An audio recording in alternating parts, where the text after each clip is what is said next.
रामलला की प्राण प्रतिष्ठा के साथ साकार होगा गोरक्ष पीठ का सपना।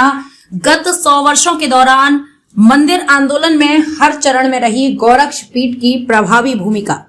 अयोध्या 22 फरवरी 2024 को अयोध्या में जन्मभूमि पर बन रहे भव्य राम मंदिर में रामलला की प्राण प्रतिष्ठा होगी।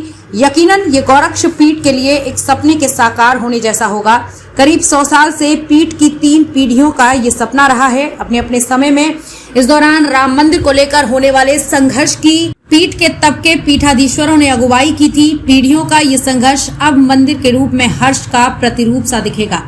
100 वर्षों में मंदिर आंदोलन से जुड़ी हर घटना के समय पीठ के मौजूदा पीठाधीश्वर और उत्तर प्रदेश के मुख्यमंत्री योगी आदित्यनाथ के दादा गुरु ब्रह्मलीन महंत दिग्विजयनाथ या उनके गुरुदेव महंत अवेद्यनाथ की प्रभावी उपस्थिति रही।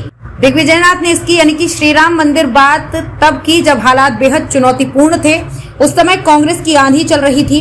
धर्मनिरपेक्षता का नारा उफान पर था। हिंदू और हिंदुत्व की बात करना अराष्ट्रीय माना जाता था। उन हालातों में भी वो सड़क से लेकर संसद तक मंदिर आंदोलन के मुखर और निर्भीक आवाज थे। महंत अवेद्यनाथ का तो ताउम्र सपना था कि उनके जीते जी ये काम हो जाए। वो मंदिर आंदोलन से जुड़ी शीर्ष संस्थाओं के शीर्ष पदाधिकारी भी थे। जब मंदिर आंदोलन चरम पर था तो उनकी ही वजह से गोरक्ष पीठ अयोध्या के बाद इसका केंद्र बन गया था। संयोग से अपने योग्य शिष्य योगी आदित्यनाथ की देखरेख में इस सपने को साकार होते देख उनकी आत्मा जरूर खुश होगी। खासकर ये देखकर कि देश और दुनिया के करोड़ों हिंदुओं के आराध्य मर्यादा पुरुषोत्तम भगवान श्री राम की जन्मभूमि पर करीब 500 साल के इंतजार के बाद करीब 500 वर्षों के इंतजार के बाद 5 अगस्त 2020 को भव्यतम मंदिर की बुनियाद उनके शिष्य मुख्यमंत्री योगी आदित्यनाथ की उपस्थिति में प्रधानमंत्री नरेंद्र मोदी ने रखी। ये भी सबको मालूम होना चाहिए कि राम मंदिर की बाबत सुप्रीम कोर्ट का फैसला आने के बाद राम मंदिर न बनने तक टेंट से हटाकर चांदी के सिंहासन पर एक अस्थायी ढांचे में ले जाने का काम योगी ने ही किया था।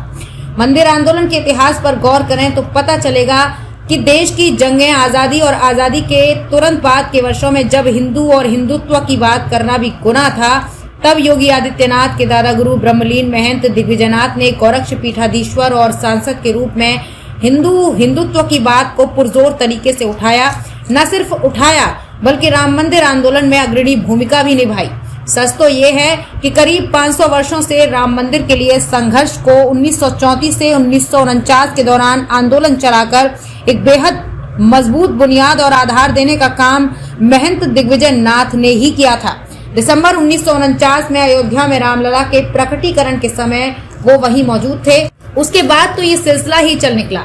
90 के दशक में जब राम मंदिर आंदोलन चरम पर था, तब भी गोरक्ष पीठ की ही केंद्रीय भूमिका रही। मंदिर आंदोलन से जुड़े सभी शीर्षस्थ लोगों अशोक सिंघल, विनय कटियार, महंत परमहंस रामचंद्र दास, उमा भारती, रामविलास वेदांती आदि का लगातार पीठ में आना जाना लगा रहता था। उनकी इस बाबत तब के गोरक्ष पीठाधीश्वर ब्रह्मलीन महंत अवेद्यनाथ से लंबी गुफ्तगू होती थी।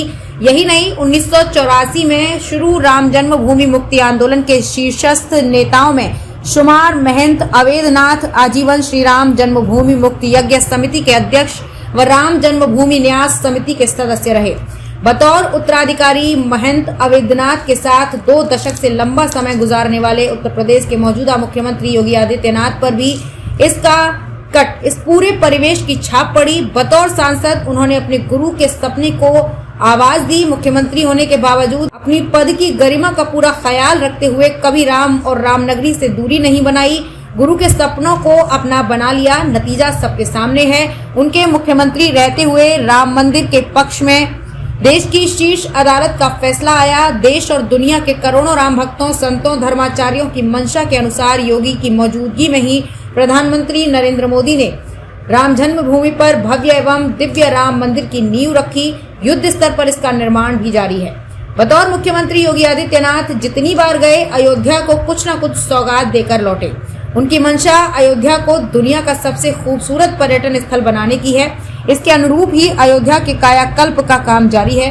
सरकार की मंशा है कि अयोध्या उतनी ही भव्य दिखे जितनी त्रेता युग में थी। इसकी कल्पना गोस्वामी तुलसीदास ने कुछ इस तरह की है कि अवधपुरी अति रुचिर बनाई, देवन सुमन ब्रस छर लाई। अयोध्या के इस स्वरूप की एक झलक दीपोत्सव के दौरान दिखती भी है। कायाकल्प के बाद ये स्वरूप स्थायी हो जाएगा, तब भगवान श्री राम की अयोध्या कुछ वैसी ही होगी जिसका वर्णन उन्होंने खुद कभी इस तरह किया था। अवधपुरी सम प्रिय नहीं सोऊ, यह प्रसंग जाने को जन्मभूमि मम पुरी सुहावनी, उत्तर दिशि बह सरजू पावनी।